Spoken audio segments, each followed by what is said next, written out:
जय हिंद बच्चों। आज हम पढ़ेंगे कक्षा 7 की पाठ्य पुस्तक वसंत भाग 2 का पाठ 8 शाम एक किसान। इस कविता के कवि हैं श्री सर्वेश्वर दयाल सक्सेना।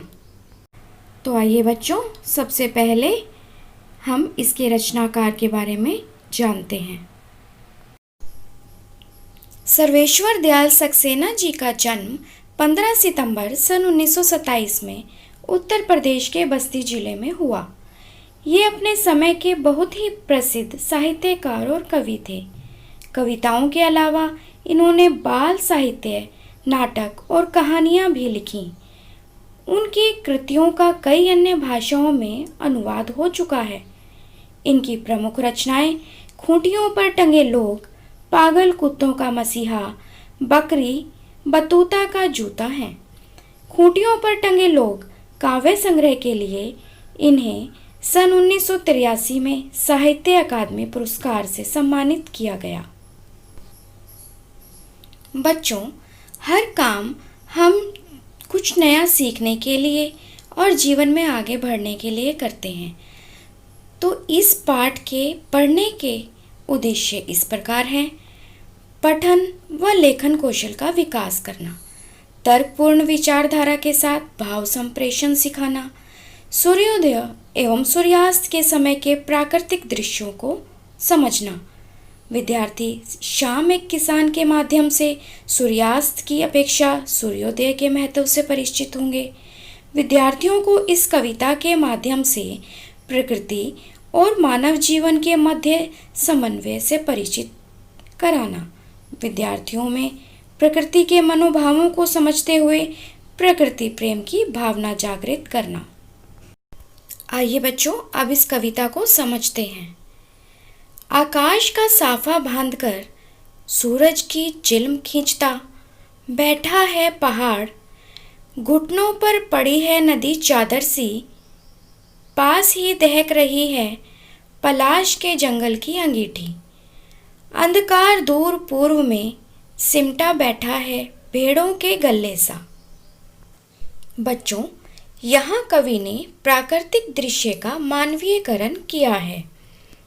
कवि ने पहाड़ को एक किसान के रूप में दिखाया है, जिसने आसमान में छाए बादलों को साफे के रूप में अपने सिर पर बांधा हुआ है। पहाड़ के नीचे बहने वाली नदी किसान के घुटनों पर चादर सी रखी हुई दिखाई दे रही है। पलाश के पेड़ पर खिले हुए लाल लाल फूल अंगीठी में दहकते अंगारों की भांति दिखाई देते हैं। सूर्यास्त के कारण पूर्व दिशा में क्षितिज में गहरी लालिमा छा गई है। बच्चों, अंधकार दूर पूर्व में सिमटा बैठा है भेड़ों के गल्ले सा। इसका अर्थ है कि अभी पूरी तरह अंधकार नहीं हुआ है। वह दूर पूर्व में भेड़ों के एक छोटे से झुंड की तरह दिखाई दे रहा है। पश्चिम क्षितिज पर डूबता लाल सूरज किसान की चिल्म पर सुलगते अंगारों की भांति दिखाई देता है।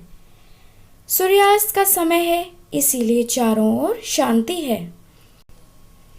अचानक मोर बोला, जैसे किसी ने आवाज दी, सुनते हो?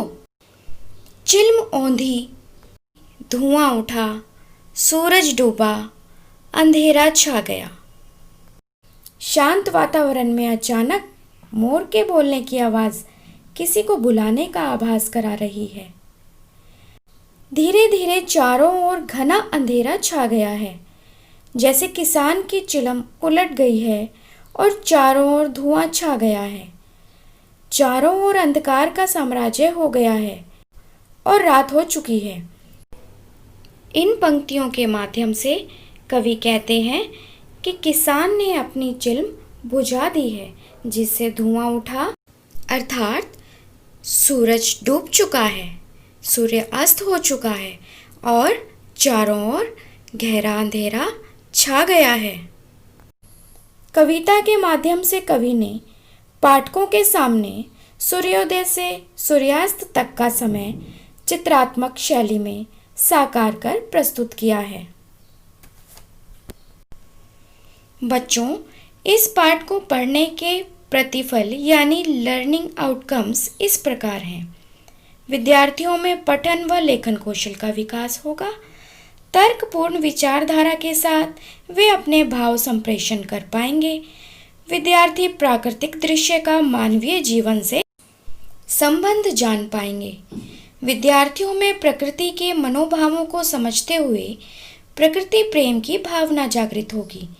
विद्यार्थी प्राकृतिक संरक्षण के प्रति अपने कर्तव्य का पालन करने में और कृषक के दैनिक जीवन से परिचय प्राप्त करने में समर्थ होंगे।